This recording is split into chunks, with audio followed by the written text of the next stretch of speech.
So I believe in competition, and I believe in merit, and I think it's very, very important for our society as a whole. But I also think there should be a much larger safety net for individuals so they don't go broke if they have a fucking knee surgery. Or if you break your back, you shouldn't have to fucking go bankrupt. That's kind of crazy. And I think labor unions are very important. I love this. In between sucking off robber barons and corrupt Republican politicians and Nazis and every right-wing asshole under the sun, and endorsing Donald Trump and going to his inauguration to party with them. If you follow Kyle Kulinski at all, his channel is called Secular Talk here on YouTube. If you follow him at all, you are already aware that he is not a fan of Joe Rogan, and he sort of has made an art form out of going off on Joe. And so in this one, titled The Joe Rogan Nazi Apologist Experience, he lights into him again, and I find it entertaining. It does make me enraged, which I think is the point, but it's because I agree with Kyle. So why don't we watch this together? I'll have some thoughts, and then I want to know what you think in the comments. So as you all know, Joe Rogan's show has effectively become the suck off the robber barons experience. He seemingly can't go a month without having on some billionaire oligarch robber baron who's destroying our country. Whether it be Elon Musk 1,000 times, or Mark Andreessen, or Peter Thiel in his oily face after sucking the blood of a baby like a vampire, or Mark Zuckerberg. If he's not talking to a disgusting robber baron, he's talking to a corrupt Republican politician like J.D. Vance or Donald Trump, and giving them a hot stone massage throughout the entire interview, as we've seen. When he's not talking to them, he's talking to some right-wing MMA fighter or some right-wing comedian. It's humiliating, is what I would describe it as. It's humiliating. But somehow, ladies and gentlemen, it has gotten worse. It has gotten worse than the suck off the robber barons experience. Now, we are looking at Joe Rogan, the Nazi apologist experience. Now, you might say, come on, Kyle, that's hyperbolic. That goes a little bit too far. Well, I'm going to let you decide. So there's this guy by the name of Daryl Cooper. Now, I must admit, Daryl Cooper had many people fooled, including me, for a while. He has this podcast called Martyr Made, and he did this retelling of the history of Palestine and Israel. And, you know, if you don't know anything about the guy and you listen to it, you're like, I don't know, this seems really like high level, really well thought out, really interesting. Crystal and I listened to the whole thing, and we thought it was relatively good. But the more I followed this guy's work, the more there were red flags. The more it was like, that doesn't sound quite, that's a little borderline. And then eventually, as you're about to see, and I'll demonstrate for you, the mask totally came off. But it's a cautionary tale that I'm giving you right now, that beware. Because there are a lot of people out there saying the right thing about Palestine, and it comes from a great place.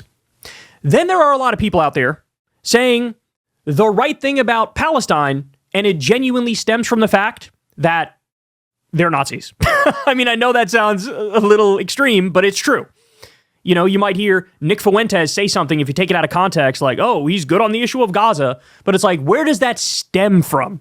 It doesn't stem from a belief in human rights and international law and justice. It stems from fuck the Jews, right? Like that's what it is. I hate to put it so crassly, but it's the truth, right? So anyway, this guy, Daryl Cooper, he was in the news in September 2024 because people noticed this moment in his podcast with Tucker Carlson. And, well, this sort of speaks for itself, and you'll begin to understand the problem with Daryl Cooper. And then, as I'll get to, he was just on Rogan's show. Buckle up for that. But here's what he said that caused controversy in September. But how would you assess Winston Churchill?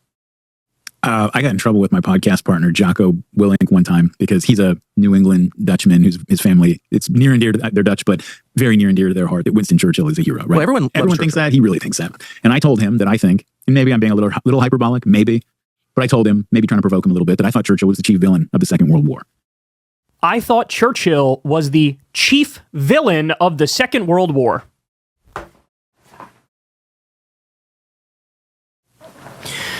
Hey, dog. I can think of somebody that was worse. What the fuck? Churchill is the chief villain of the Second World War. Wasn't there, I don't know, multiple other guys who were worse? Just off the top of my Hitler, Mussolini, the Emperor of Japan. What? The chief villain. All right, he's not done. He didn't kill the most people. He didn't commit the most atrocities. But I believe, and I don't really think, I think when you really get into it and tell the story right and don't leave anything out, you see that he was primarily responsible for that war becoming what it did, becoming something. Churchill was primarily responsible for that war becoming what it did. It wasn't the psychopathic Nazi exterminationist building concentration camps, shoving people in gas chambers and trying to conquer the world. It wasn't that guy. It was Churchill. Other than an invasion of Poland. Or just, I mean, at every step of the way, like people are very often, I find, surprised to learn. There's a two-step process. But right? why don't you just make the case for that? Okay, so you've made your statement. Even Tucker notices, like, holy shit, you sound like a crazy person. You sound like a flat-out Nazi. That's why he's like, make the case. Sort of flesh that out a little bit. And a lot of people are thinking, well, wait a second. You said Churchill, my childhood hero, the guy with the cigar. Yeah. Well, and the next thought that comes into their head is that, oh, you're saying Churchill was the chief villain, therefore his enemies, you know, Adolf Hitler and so forth, were Stalin, the protagonists, right? Yeah. They're the good guys if you think he's a villain. That's not the case. That's not what I'm saying. You know, Germany, look, they put themselves into a position, and Adolf Hitler is chiefly responsible for this, but his old regime is responsible for it, that when they went into the East in 1941, they launched a war where they were completely unprepared to deal with the millions and millions of prisoners of war, of local political prisoners and so forth that they were going to have to handle. They went in with no plan. They went in with no plan for the millions and millions of political prisoners. Hey, Daryl, they had a plan. That's the first time I've ever heard anyone say that the Nazis didn't have a plan. Oh, they had a plan. It wasn't like oh, gosh, golly. Oh, what do we do? Oh, they had a plan. It was called Auschwitz. Oh, my God. What am I going to do with this guy? And they just threw these people into camps, and millions of people ended up dead there. You know, Millions of people. They threw these people into camps, and millions of people ended up dead. Oh, did they? What did they all? Did they die of old age when they were in there? What happened? Was there a pandemic that swept through? What was it again? Oh, that's right. They fucking mass murdered them on purpose. Okay, so now, I don't even need to say anymore. Now you see the problem with Daryl Cooper, right? This is what we call Nazi apologetics. That's what this is, right? Okay, so apparently Rogan didn't see this clip, or did, and still invited homie on the show, right? And Daryl Cooper gave us some gems on the Joe Rogan Nazi apologist experience. Here we go. So this is one of the things he said. Ready? You know, it's not like Hitler was going and giving big speeches at City Square in Berlin, going on and on and on about how we're going to kill the Jews. That is literally exactly what Hitler was doing. In fact, somebody literally spliced it out and put it right here. There's a video right here. Now, obviously, it's in German, so I won't play it. But Hitler addressing the entire Reichstag in 1939, declaring that he will annihilate the Jewish race. I'm sure Rogan really held him accountable when he said that, right? I'm still not done. More from Daryl Cooper on the Joe Rogan Nazi apologist experience. People get sucked into it because, not because of like some latent evil in their heart, but because their virtues get hijacked. You know, Hitler is a good example. That is somebody who can say whatever you want about him. He loved the German people and he cared about the German people. He loved the German people, and he cared. It was Hitler's overwhelming love for the German people, which is why he built concentration camps and shoved people in gas chambers by the millions. Look at Rogan's face. Look at Rogan's face.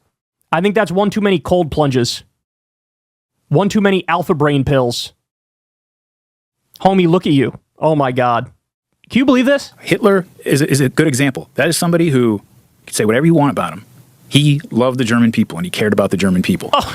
But I love the insinuation that he loves the German people. Now, obviously, the Jews don't count as German people, right? Because then if you include them in the picture, well, obviously he doesn't give a fuck about the German people. He killed the Jews. I like how he's like, well, he cared about certain German people. You got to like carve out which ones he's talking about. This is psycho shit, man. This is now we're looking at mainstream discourse and dialogue in the United States in the year 2025. By the way, at the same time, just in case anybody's confused about this, Trump illegally sending immigrants to Guantanamo Bay. No due process, no habeas corpus, deporting pro-Palestine protesters for liking pro-Palestine tweets, right? This is what they're doing. They're sending green card holders, permanent legal residents. They're claiming, oh, you're Tren de Aragua, you're a Venezuelan gang, based on no evidence, no due process, not proving anything, shipping them to a supermax prison, which is basically a slave labor camp in El Salvador illegally. So the idea, oh, bro, they're saying these things, but still everybody's learned the lessons of history, and we would never repeat stuff like that. The fucking guy that Rogan's supporting is warmongering with Greenland and Denmark and Mexico and Panama and Canada and Somalia and Venezuela and Yemen and Iran. And did I say Mexico? Oh my God. I mean, it's like I was reading an article a while back about the neurochemical oxytocin, and it's the chemical that basically makes sure that a mammal mother doesn't eat her baby when she gets hungry. It gets that, and us it takes the form of like increasing trust and empathy and so forth. But they've also done research and found that it also that it increases trust and empathy and all those things for your in group. But because you're more protective of them, like feeling that way, it actually increases distrust toward anybody considered like in the out group. Yeah, it's almost like that's the problem, right? It's almost like that's the problem. Now, in case any of this, I think probably 90% of you are convinced because you have functioning brains. But in case anybody is like, I don't know, man, still sort of borderline, can you really call it the Joe Rogan Nazi apologist experience? Let me show you a famous scandal involving Daryl Cooper, this man right here. And I need to stress this point. This happened before he was invited on the Joe Rogan experience. Ready for this? I believe it was what? The Olympic ceremony happening. It was in France. And it was just a typical French opening ceremony.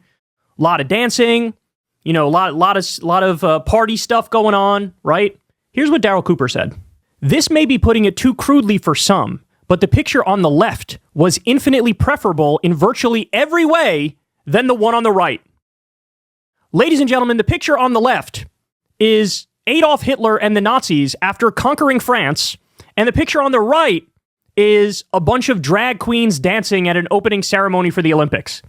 So he prefers Nazi rule to having drag queens in public having fun and dancing. Let me repeat that. He prefers Nazi rule to drag queens dancing and having fun in the open. We have a word for that. It's called Nazi. You're just a Nazi. Now, he could try to cloak it and be weaselly about it from time to time, but very clearly, over a long enough time frame, the mask slips, and it's very clear. Oh, you're just a fucking Nazi.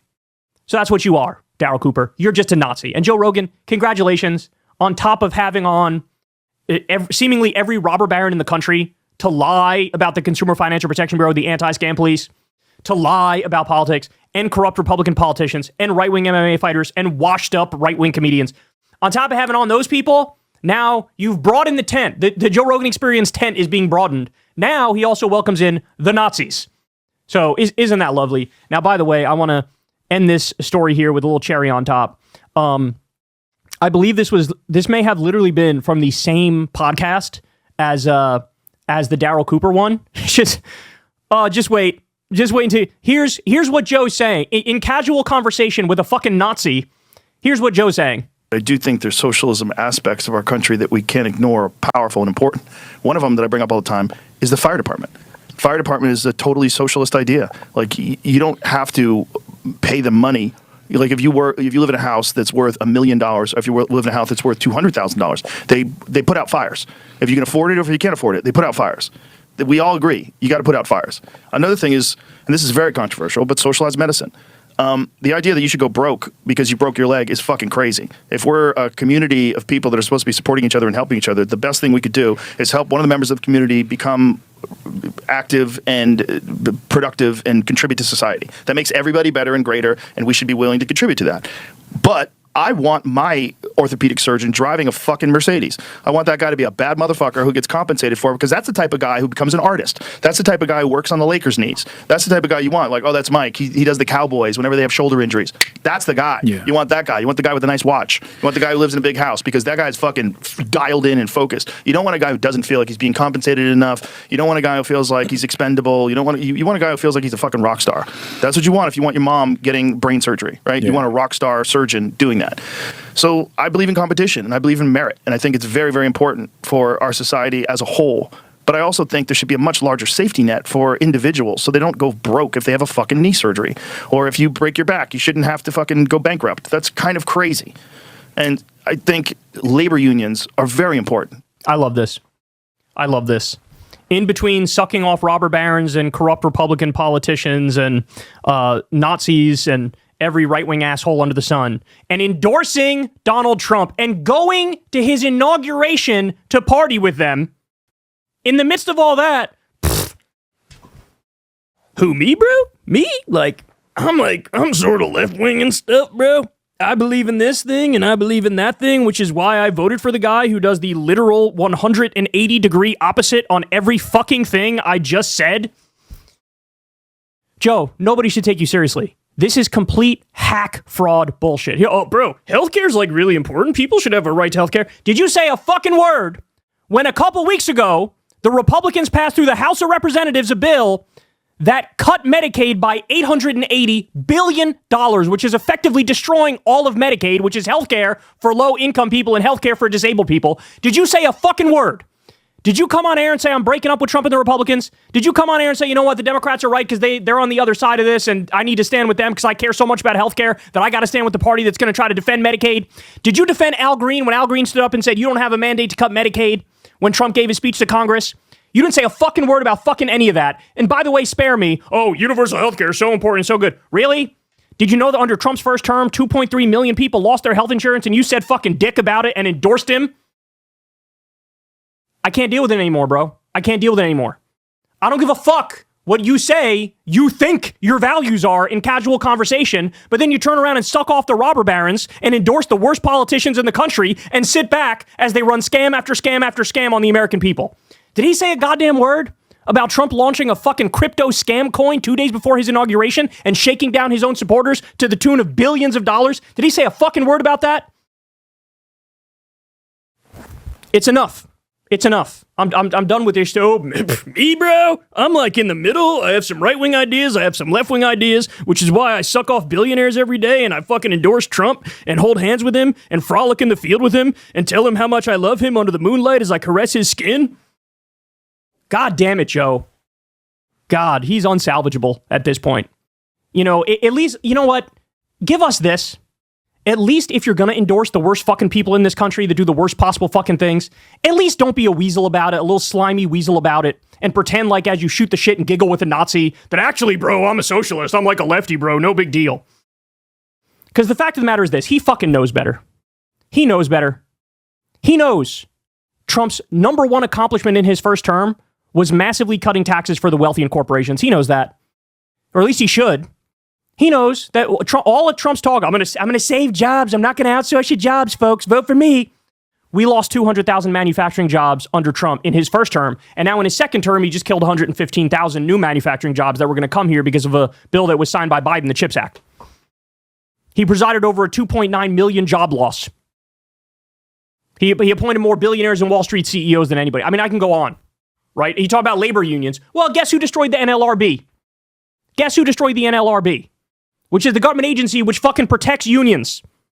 It's Trump who destroyed. He just appointed like an Amazon asshole to be the head of the NLRB, which basically means they're always going to side with management. They're always going to side with the corporations. They're always going to side with the owners and the billionaires. And they're going to fuck unions over time and time and time again. Are you going to talk about that on your show, Joe?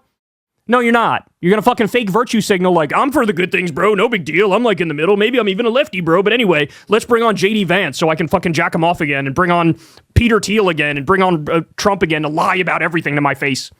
It's enough already. It's enough already. Retire. Retire. You're so washed. You're so washed. It's hard to watch. You're so washed, it's hard to watch. Wee! Come on, man. Hard to argue with any of it. Let me know what you think in the comments.